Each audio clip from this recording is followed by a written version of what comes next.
Hello बच्चों। आज हम आपकी क्लास नाइन्थ और जिसका चैप्टर नंबर बेटा आज हम करने वाले हैं 11 और एक्सरसाइज जो है बेटा हमारी 11.2 क्वेश्चन नंबर 6 करेंगे। बाकी क्वेश्चन हमने कंप्लीट किए हुए हैं, लिंक डिस्क्रिप्शन में दिया हुआ है या प्लेलिस्ट पर आप जाकर देख सकते हैं।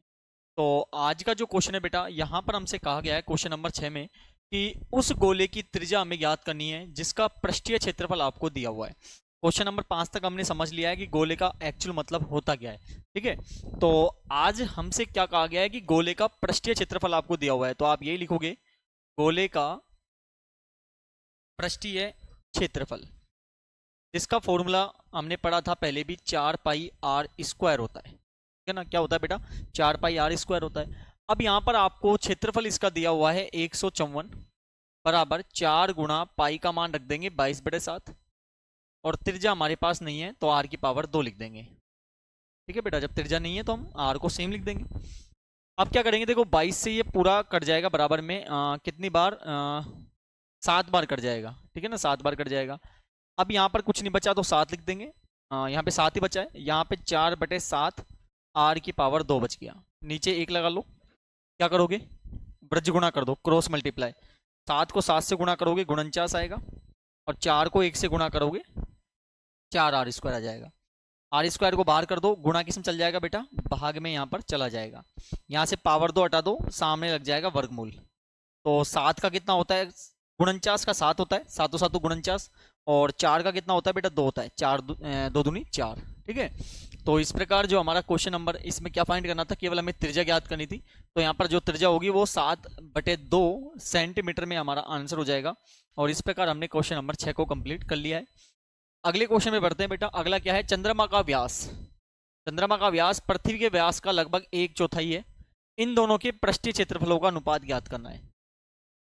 एक काम करता हूं, सबसे पहले एक हम बनाते हैं यहाँ पर चंद्रमा। ये हमने बनाया एक चंद्रमा, और इसी प्रकार हम बना देते हैं एक, हम हमें क्या बनाना होगा? एक हम बना देते हैं क्या? पृथ्वी। एक हम बना देते हैं पृथ्वी, ये हमने बनाई पृथ्वी। ठीक है ना, ये पृथ्वी बना दी क्योंकि चंद्रमा क्या होता है? पृथ्वी से थोड़ा छोटा होता है। और इस प्रकार से ये चंद्रमा है, ये हमारा चंद्रमा है, और ये जो है हमारी क्या है बेटा? पृथ्वी है, अर्थ है। ठीक है, अब क्वेश्चन में क्या कहा गया है कि जो चंद्रमा का व्यास है, इसका व्यास जो है उसे हम मान लेते हैं d है। ठीक है, तो चंद्रमा का जो व्यास है लगभग 1/4 है। चंद्रमा का व्यास पृथ्वी के व्यास से। अब थोड़ा इसको इस प्रकार से कैलकुलेशन करो आप। कंपेरिजन किसका हो रहा है? यहाँ पर जो कंपेरिजन हो रहा है बेटा, यहाँ पे लिखा हुआ है कि जो चंद्रमा है ना, जो चंद्रमा है, चंद्रमा का जो व्यास है वो पृथ्वी के व्यास का 1/4 है, पृथ्वी के व्यास का है। तो चंद्रमा का कंपैरिजन किससे हो रहा है? पृथ्वी से हो रहा है। तो हम पहले पृथ्वी का लिखेंगे, तो हमने पृथ्वी का व्यास लिखा, यहाँ पर क्या है? डी है। पृथ्वी का व्यास लिख दिया हमने डी। तो चंद्रमा का व्यास कितना हो जाएगा? तो यहाँ पे क्या लिखा हुआ है? पृथ्वी के व्यास का 1/2 कर, 1/4 कर दो। पृथ्वी के व्यास का क्या कर दो? 1/4 यानी 1/4 हम कर देंगे। तो पृथ्वी का व्यास कितना है? डी, और डी का 1/4 मतलब 1/4 हम कर देंगे। तो कितना हो जाएगा बेटा? d/4 हो जाएगा। ठीक है, अब इनके पृष्ठीय क्षेत्रफलों का अनुपात ज्ञात करना है। तो देखो यहाँ पर लिखोगे आप चंद्रमा का पृष्ठीय क्षेत्रफल, पृष्ठीय क्षेत्रफल अनुपात ज्ञात करना है। और इसी प्रकार पृथ्वी का पृष्ठीय क्षेत्रफल, पृथ्वी का पृष्ठीय क्षेत्रफल। ठीक है बेटा, अब ये जो दोनों ही फिगर हैं ये आपके गोलाकार हैं, और गोले का पृष्ठीय क्षेत्रफल क्या होता है हमें पता है? 4 पाई r² होता है। और इसमें भी 4 पाई r², दोनों की त्रिज्या अलग अलग आएगी। इसे r1 और इसको r2 नाम दे देंगे। ठीक है, सबसे पहले इसकी r1 निकालते हैं। r1 का मतलब हो गया त्रिज्या जो होती है व्यास की आधी होती है, यानी 2 का भाग दे दो होती है। भाई ये व्यास है, त्रिज्या निकालनी है जो व्यास का क्या होता है? आधा होता है। नीचे 1 मान लो बेटा, तो d/4 गुणा को भाग कर दो और पीछे वाली संख्या को रिवर्स कर दो, यानी नीचे वाली संख्या ऊपर चल जाएगी और ऊपर वाली संख्या नीचे आ जाएगी। ठीक है, अब क्या करोगे आप? इसी प्रकार यहाँ पर आगे जो हमें करना होगा बेटा, डी एकम डी हो गया और 4 दूनी क्या हो गया? 8 हो गया। ठीक है, और इसी प्रकार इसकी जो त्रिज्या होगी यानी r2 नाम देते हैं, वो व्यास की आधी हो जाएगी यानी d/2 कर देंगे।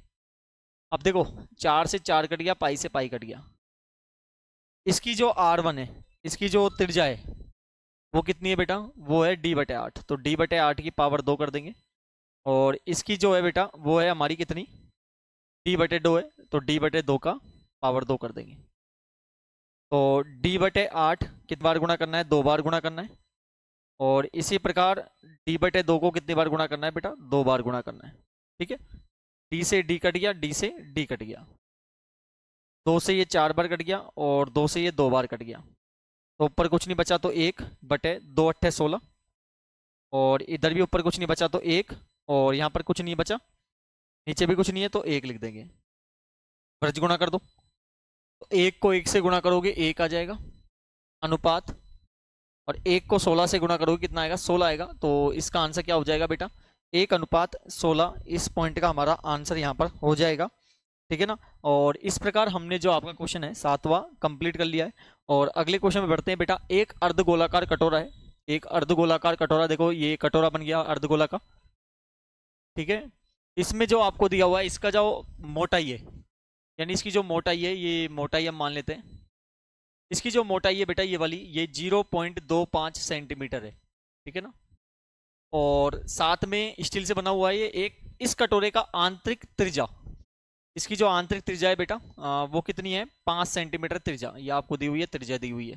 ठीक है, तो आपको कटोरे का बाहरी वक्र पृष्ठ क्षेत्रफल हमें ज्ञात करना है। बाहरी मतलब ये वाला, ये हमें ज्ञात करना है।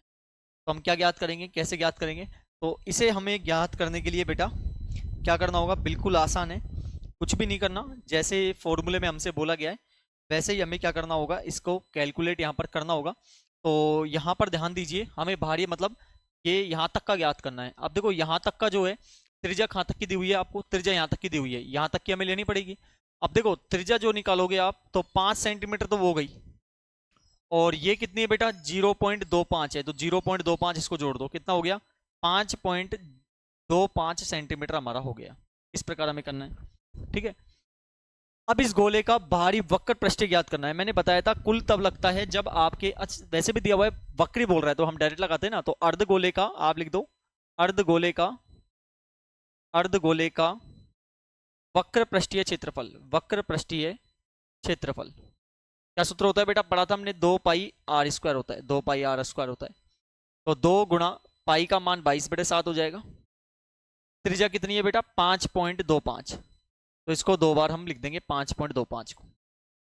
ठीक है, यहां से पॉइंट हटाओगे, 2 संख्या बाद पॉइंट है, नीचे 2 जीरो। इसी प्रकार यहां भी 2 संख्या बाद पॉइंट, 2 जीरो बढ़ा देंगे। ये 5 से कट जाएगा 105, 105 बार। ये 5 से कट जाएगा 20 बार। इसी प्रकार 5 से कट जाएगा 105, और 5 से कट जाएगा 20 बार। 2 से कट जाएगा 10 बार। ये 2 से कट जाएगा 11, और 2 से कट जाएगा 10 बार। ठीक है, 7 से कट जाएगा 7 एकम 7, 3 बच गया, 3 बच गया, 7 पंजो 35, 15 बार। तो यहाँ पे क्या बच गया 11 गुणा 105 गुणा 15, और नीचे क्या बचा है बेटा 10 गुणा 10। ठीक है, तो हम क्या करेंगे यहाँ पर 105 को गुणा 11 से कर देंगे। तो 105 को गुणा 11 से करने पर हमारे पास आएगा 1155, और 1155 को गुणा 15 से कर देंगे तो 17,325 आएगा, बटे 10 गुणा 10 हो गया 100। तो यहाँ पर 173 दशमलव कितना हो जाएगा 25 सेंटीमीटर स्क्वायर आंसर हो जाएगा। क्योंकि क्षेत्रफल में हमें हमेशा क्या लगता है बेटा, पावर 2 लगती है। और इस प्रकार जो हमारा क्वेश्चन है कौन सा, ये 8th क्वेश्चन है, ये कंप्लीट हो गया है।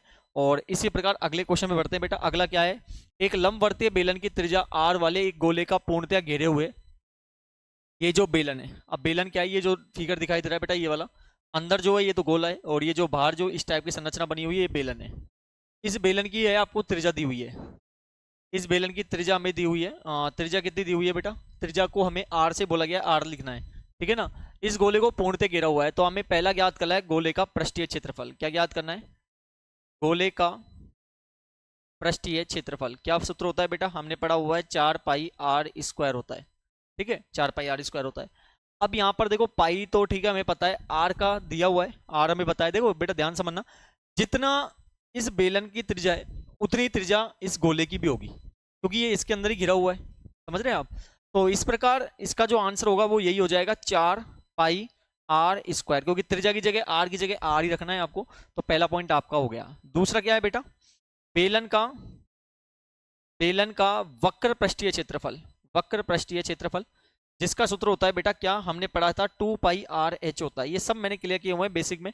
वीडियो आप देख सकते हैं, लिंक दिया हुआ है, या फिर आप प्लेलिस्ट पर जाकर आप देख सकते हैं बेटा। अब देखो यहाँ पर आर तो हमें पता है त्रिज्या है, एच का मतलब होता है ऊंचाई। एच का मतलब क्या होता है? ऊंचाई। अब ऊंचाई कैसे निकालोगे बेटा?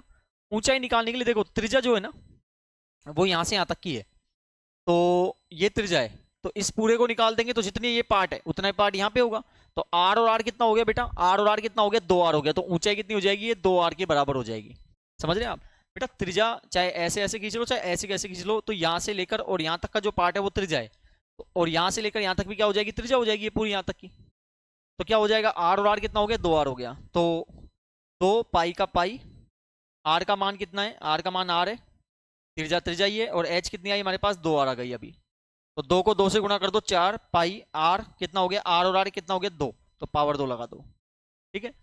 तीसरा क्या बोला गया है कि दोनों क्षेत्रफलों का अनुपात ज्ञात करो जो पहले और दूसरे पॉइंट से आया है। तो पहले पॉइंट से क्या आया बेटा? 4 पाई आर स्क्वायर आया। दूसरे पॉइंट से क्या आया बेटा? 4 पाई आर स्क्वायर आया। दोनों बिल्कुल सेम है, काट दो, कुछ नहीं बचा, तो एक अनुपात क्या हो जाएगा? 1, और ये इस पॉइंट का हमारा आंसर हो जाएगा। और तीनों पॉइंट हमने सोल्व यहाँ पर कर लिए हैं। ठीक है बेटा। और इस प्रकार जो हमारी एक्सरसाइज है आपकी पूरी 11.2 ये हमने कंप्लीट यहाँ पर कर ली है। ठीक है ना, 11.2 पूरी हमने यहाँ पर कंप्लीट कर ली है। नेक्स्ट पार्ट में हम अगली एक्सरसाइज करेंगे। तो जिन बच्चों ने चैनल अभी तक सब्सक्राइब नहीं किया है प्लीज़ चैनल को सब्सक्राइब कर लें, वीडियो को लाइक करें और ज़्यादा से ज़्यादा शेयर करें। आज के लिए बहुत बहुत धन्यवाद।